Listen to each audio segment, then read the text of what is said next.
Assalamualaikum warahmatullahi wabarakatuh. Alhamdulillah dapat bersua kembali dalam rutinan tausiah pengantar buka puasa. Kali ini memasuki hari yang ke-23 Ramadan. Al-Fakir ingin membahas dengan tema yang sama seperti kemarin mengenai zakat fitrah, namun tentu dengan bahasan yang lain, karena banyak jemaah juga bertanya kepada siapa saja zakat fitrah ini diberikan, atau siapa saja yang berhak menerima zakat. Tentu menjawab ini kita harus mengacu dengan firman Allah dalam Al-Quran yang berbunyi Bismillahirrahmanirrahim, Innamas sadaqatu lil fuqara'i wal masakin wal 'amilina 'alaiha wal mu'allafati qulubuhum wa fir riqabi wal gharimina wa fi sabilillahi wa ibnis sabil. Ini kalau kita preteli satu persatu, nikah bedebeluk golongan seberhak menerima zakat. Sepertama, kintal fuqara la mala wala kasbah. Orang tandik dunya, tandik sempenan dunya, juga tandik kelakuan. Nikah fuqara. Jadi kehidupan kesehariannya selalu serba dalam kekurangan. Senomor 2, kintal masakin. Orang-orang semungkin andik dunya tapi sekoni, andik kelakuan tapi tak nyokopen dak kefutonah. Ini kan orang miskin. Wal amilin 'alaiha, nomor 3 ni ke amil zakat.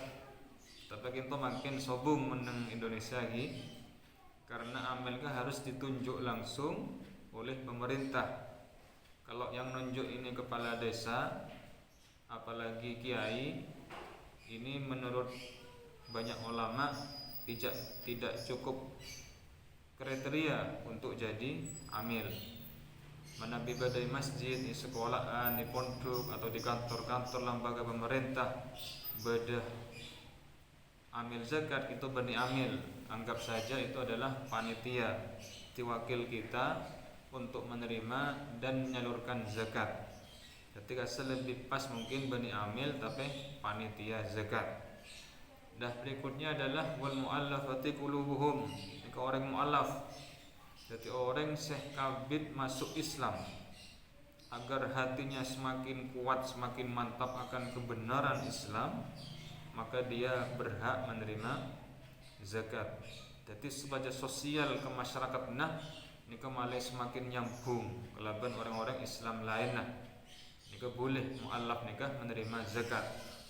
Bahkan ada sebagian guru ulama nikah dibuaki senajan kilo masuk Islam secara resmi, belum mengucapkan kedua kalimat syahadat, tapi anda indikasi kuat, pada ciri-ciri kuat bahwa orang ini terus masuk Islam.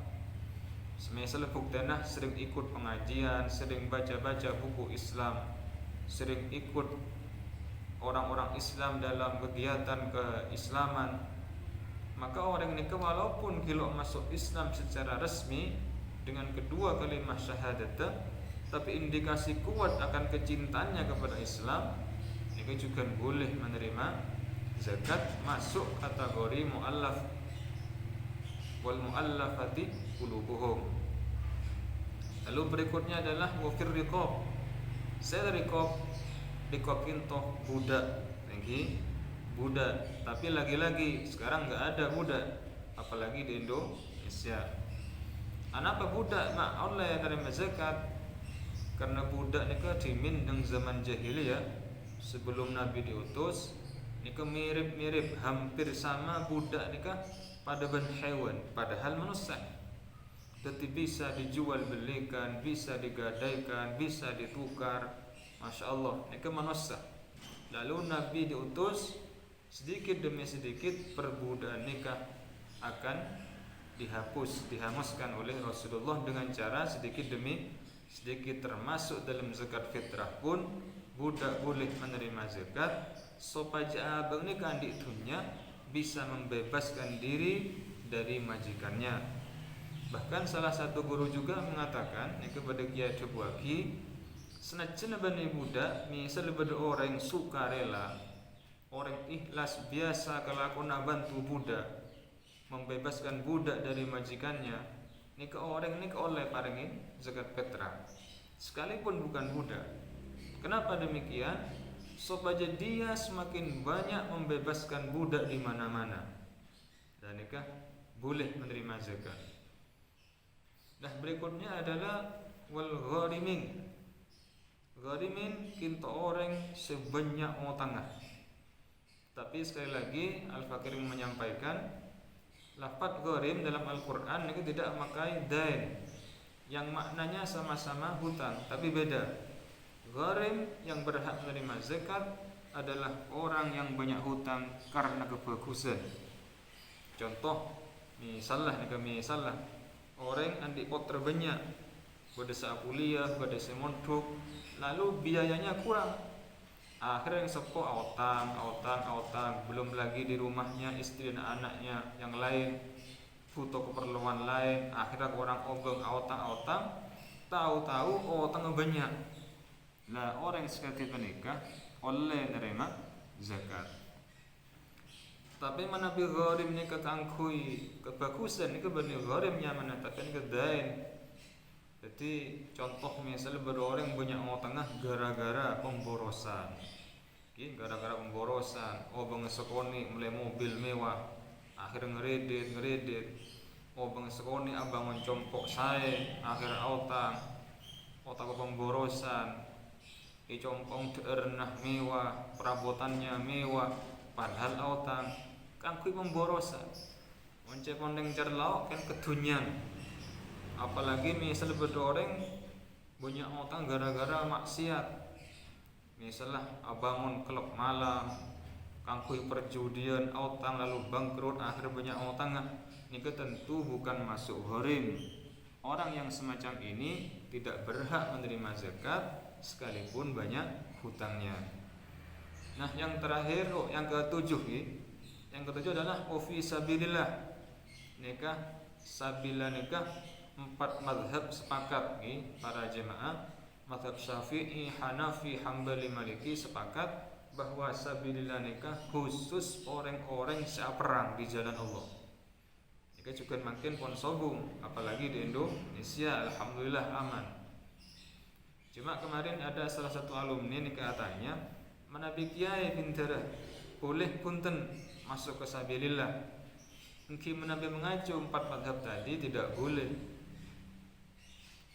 Catpun badah Imam Qofal ngolyaki. Imam Qofal kinto ngolyaki nikah sepengetahuan pula nikah untuk masalihul ammah, wujuhul khair, kangkui kemaslahatan sosial kemasyarakatan umum, benih kangkui personal pribadi. Kan menabi kiai kan kangkui pribadi. Nabi masalihul ammah kangkui pondok, kangkui madrasah, kangkui masjid, tabah kangkui kemasyarakatan misalnya ini pada jembatan Rokbu. Padahal jembatan ini penghubung antara jemaah sentar ke masjid. Lalu dibangun diambil dari zakat fitrah. Ini boleh. Tapi nikah menurut Imam Qofal. Terus kenapa menabi pada orang masuk kiai ke sabilillah? Lah nikah mungkin Al-Fakir sedikit punya jawaban. Memang ada yang memperbolehkan, yaitu Imam Fakhrur Razi dalam tafsir kabir kitab Mafatihul Ghaib. Beliau lebih mengumumkan lagi bahwa siapapun yang itu punya jasa andil besar dalam mensiarkan agama Islam, maka boleh walaupun secara personal, misalnya kiai, guru, ustaz, ini boleh menurut beliau. Jadi Imam Fakhrur Razi dan para pengikut atau santri-santrinya. Para jemaah, cuma saya menghimbau, apakah boleh kiai diberi zakat? menabih menurut pandangan kula mungkin atas nama sabilillah nika kurang sae tinggi orang sae kecuali menabih ustad kiai kinto masuk ke fakir. Kan bisa jadi kiai nika orang fakir, mungkin andik motor, mungkin andik compo, mungkin mewah secara kasat mata, tapi kan kadang-kadang mun kiai nika karena iparengin orang, tapi sebenarnya biasanya dalam kekurangan. Apalagi kiai ustad kebutuhan dakwana, kebutuhan sehari-hari terlalu besar, sementara pemasukan tidak mencukupi. Maka kiai yang seperti ini saya kira pandangan al-fakir boleh menerima zakat, tapi jangan dimasukkan ke sabilillah, tapi dimasukkan kepada karena kemiskinannya. Atau mungkin misalnya beda orang petani benari alako bejana 50.000, tapi kebutuhan benari cuman 20.000, cuman 30.000, bahkan lebih 20.000. Nika walaupun petani karena cukup kebutuhan nika mencukupi dari kebutuhan jadi pemasuk mencukupi kebutuhan bahkan lebih, walaupun petani mungkin kita berhak terima zakat karena petani ini lo termasuk miskin apalagi fakir. Oleh karena itu menurut pandangan kula tentunya sebisa nilai ke pribadi. Jadi kula non misalnya beda ustaz iki mun abang orang masa cukup iki tidak terima zakat, kita tetap terima, cuma nanti bilang kepada si muzaki siapa yang zakat kula nerima hanya akan sebagai penyalur, nanti akan saya salur kembali. Kecuali mungkin lakar ongku dalam masih kekurangan. Nikah sabilillah seginto. Baik, yang terakhir adalah Ibnu Sabil, nikah orang yang sedang dalam musafir, dalam perjalanan. Misalnya ada orang musafir kampung Kulaban panjenengan karena sopaja male tercukupi kepenuhannya makana otak besangun male Islam mendapat kecompong atau keluargana, maka musafir mungkin lakar beda boleh menerima zakat fitrah. Para jemaah yang saya hormati, lalu ini juga banyak saya tanya nih kak, pasal pintar sepaling berhak, seafdol kangku menerima zakat supaya zakat kaulah nikah sempurna. Ini kan ada yang bertanya demikian.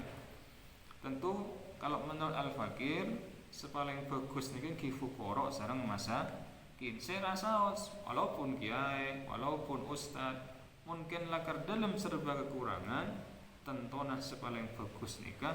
Tenimbang lain-lain nikah adalah fuqara dan masakin. Apalagi kalau fuqara masakin tersebut adalah tetangga kita sendiri. Kadang-kadang ki kerabat tibi, kadang-kadang ki ustad kiai tibi. Saya dalam keadaan kekurangan. Tentu fuqara masakin yang seperti ini adalah yang lebih afdol untuk kita berikan zakat fitrah. Para jemaah dimanapun berada yang saya hormati, yang paling terakhir Al-Fakir menyampaikan, tolong jangan memberi zakat selain yang 8 tadi. Jadi misalnya ini tambahin tanpa masukkan salah satu yang 8, ini kata oleh. Karena dalam Al-Quran tersebut Allah berfirman dengan diawali innama itu mencekon santre nika adatul hasr. Jadi tidak boleh menambah lagi selain yang 8 ditentukan oleh Allah dalam Al-Quran. Mungkin ini yang bisa Fakir sampaikan. Bila ada yang kurang jelas, kita boleh Jafri ke nomor pribadi Al-Fakir WhatsApp, bisa dilihat di grup masing-masing, di grup jemaah, di grup kru, di grup satgas. Insyaallah semua Al-Fakir ada di situ. Nanti bisa dilihat di nomor yang ada di grup masing-masing. Sekian, mohon maaf. Terima kasih. Wabillahi taufiq wal hidayah. Assalamualaikum warahmatullahi wabarakatuh.